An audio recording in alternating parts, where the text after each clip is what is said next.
Hi, it's Bumble. Welcome back to my channel. So I'm gonna go through this hopefully like a little faster, a little more like generalized, really. Also, because I don't have too much time, but I also don't have a ton of notes either. Because I might get lucky. I might be able to watch another movie after this with some peace and quiet. So, Nightmare on Elm Street, I'm going through like a bunch of like well known horror movies and slashers and things because I already watched Friday the 13th. I watched this one. I'm gonna watch Final Destination next. I know that one isn't like a slasher or anything. Just going for like the well known ones. I'm gonna watch at least one of the Chucky sequels. But this I liked. I thought it was pretty good. Like in terms of slashers and stuff, Friday the 13th was kind of a disappointment to me. But I know that one's supposed to be more low budget and stuff, and this is definitely better where I'm like, okay, I could give the genre another chance. It's about this guy named Freddy Krueger who goes around and he kills these teenagers, but it's specifically in their dreams. Like, he's not actually like alive or anything. He's like some kind of dream entity. And he has this backstory, which I think is kind of cool, where he's specifically targeting these teens, not like teens everywhere, but like specific ones in this one street because there's the backstory that their parents like killed him while he was still alive, so it's like a revenge thing, which kind of makes the parents I feel conflicted about in this movie. They kind of piss me off, but I also understand their logic from like a they don't believe that it's real sort of thing. Like, only one of the parents actually talks to their kids about like, hey, we killed this guy and stuff, but none of them connect the dots of like, hey, this person they're describing sounds like this child murderer that we like killed a long time ago or whatever. So it's kind of just up to the teens, specifically our main character Nancy, to kind of have to deal with all this shit. But the parents are they're like unintentionally the villains, where they're like, okay, you're getting too stressed out, you need to go to sleep and stuff, and doing all these things that end up accidentally like not being helpful and stuff, or keeping the teens separated at some point. But like from their perspective, they're seeing all these people die and whatever, and they're just assuming that some of their teenagers are doing it or whatever, of like not thinking it could be supernaturally related and stuff. I'll go through like my general notes. This is the youngest I've ever seen Johnny Depp in a movie, to the point where I saw his name in the credits and still almost didn't recognize him. Like, once there was more scenes of his character's name's Glenn, in this where you get like more close-ups of his face, then I was able to notice it a bit more. But it was kind of funny because I started at the beginning of the movie, but it was like past the credits and stuff, where he's talking with some of the characters, I think with Rod and with Nancy, and my dad was there for a little bit and he immediately recognized, he's like, oh, is that Johnny Depp? And like, I hadn't noticed that quickly, so it was kind of funny. The music in this is really good. I liked the whole soundtrack, but especially whatever the chase theme was of like Freddy's chasing the teens. It sounded very 80s. I assumed this was an 80s movie. It like felt that way.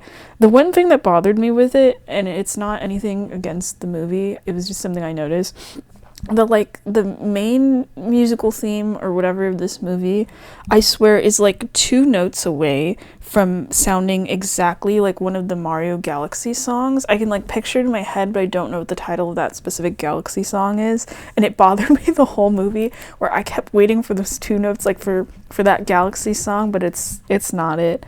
But yeah, the soundtrack's really good. The kills are also good. I feel like there's a good pacing with them of like when people are dying, because it's like a smaller amount of people, being like targeted and stuff. It's probably like at least 5 teenagers or something, so their kills are happening like or their murders are happening like throughout the movie. And they're all like pretty memorable. They get pretty creative with the whole concept of like getting killed in your dreams.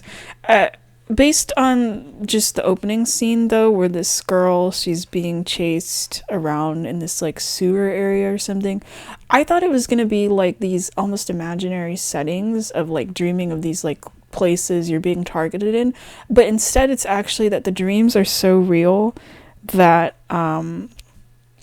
they're like happening in the real world, and this like location wise, even though it's still a dream and stuff. Like from everyone else's perspective, you're just thrashing around in your sleep and you end up with these injuries like in real life, and you can like die, which is probably scary for like the adults and the police. Like you're seeing someone thrashing around and being injured, but like you don't know what the hell's going on and stuff.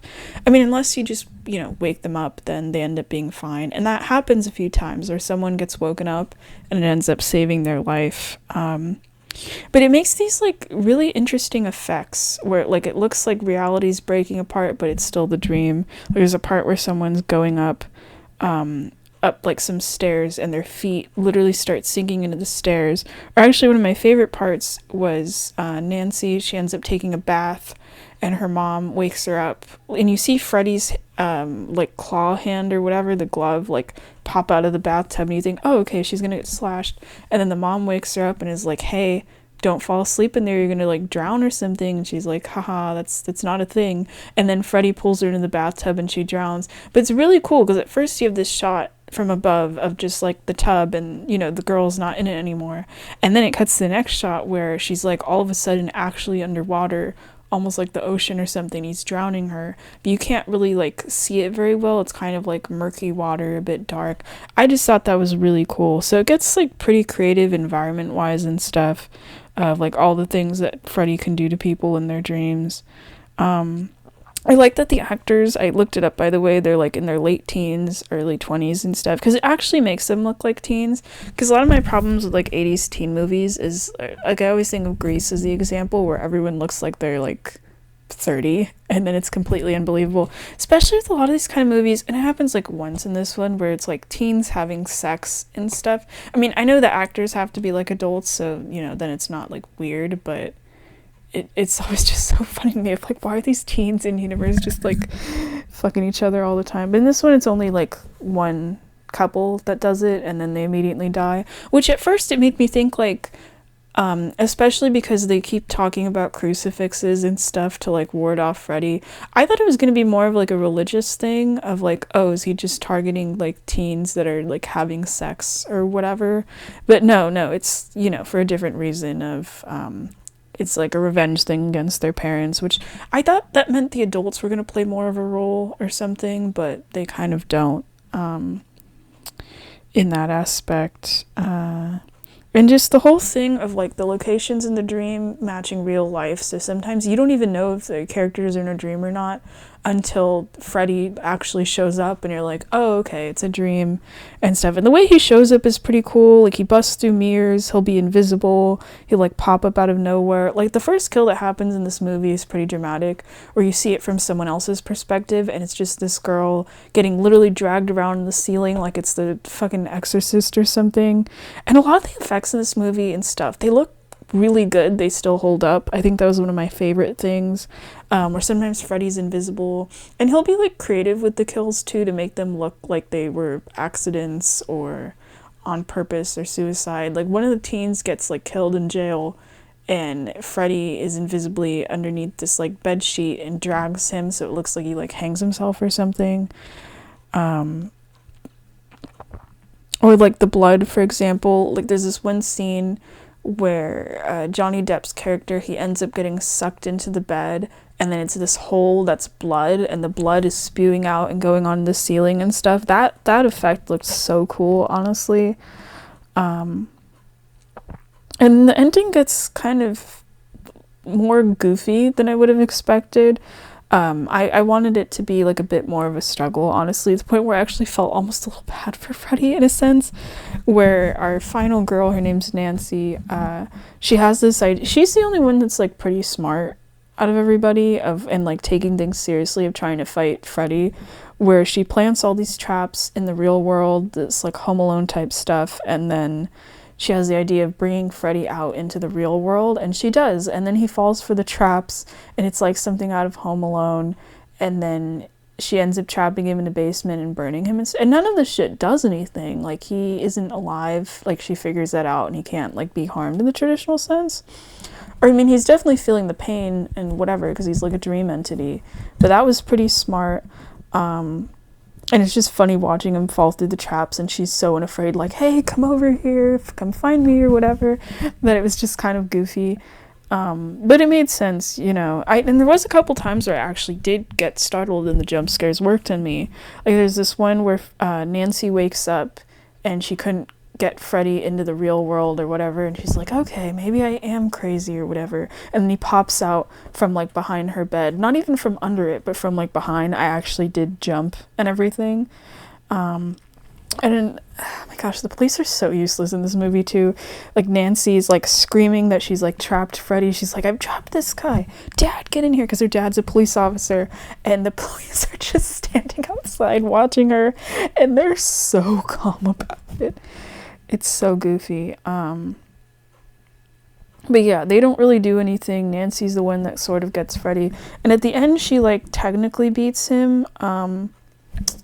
Where she's like, you're shit, you're nothing, and then he tries to attack her and he disappears into this like blue dust or whatever. But you know, he's a dream entity, he can't be killed. So then the ending makes it, at first I thought the ending was like heaven or something. Everyone's like dressed in white and everyone's suddenly alive again, and then it turns out to be someone's nightmare, where her mom, Nancy's mom, gets dragged through a window with like a really bad mannequin thing, and the kids end up trapped in this car that's like the same color as Freddy's sweater. So it's sort of a weird way to end the movie, where like Nancy's unafraid of him and it seems like, okay, she'll be safe, but then it's like a dream sequence immediately afterwards. So I guess no one's really safe. And I've read about the sequels where apparently Freddy just keeps targeting like different teens and stuff to go around killing them. I don't know what the motive for that is then, if it's like a revenge based thing or whatever. But yeah, this was just really good in general. I thought I was going to be more scared because, you know, of like Freddy's injuries and stuff, and he's like killing these people or whatever. It does get like a little gory, but it's not too bad. Or like the blood. I like seeing the blood on the ceiling was kind of crazy, but it wasn't like scary to me or anything. But that's just me personally. But yeah, this was just overall really good. I feel like I don't have a lot more to say on this, and this is probably my shortest review. This is like 10 minutes. But I highly recommend this one. You know, I haven't really watched a lot of slashers, like I've said. And Friday the 13th. I think I just need like the higher budget ones, because Friday the 13th was like so simple, it just didn't do anything for me. But this was exactly what I kind of needed, of like there's like a bit more to it, like plot wise and stuff.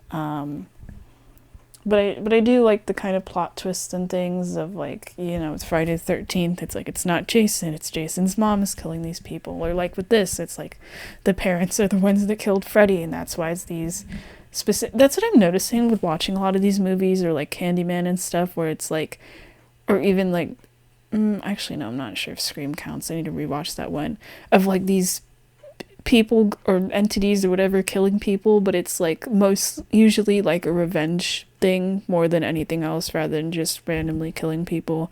I do find that pretty interesting. All right, I'm gonna go watch Final Destination. I don't know if I'll get through the whole thing at once, because I don't have much time left to watch, you know, in peace and quiet or whatever.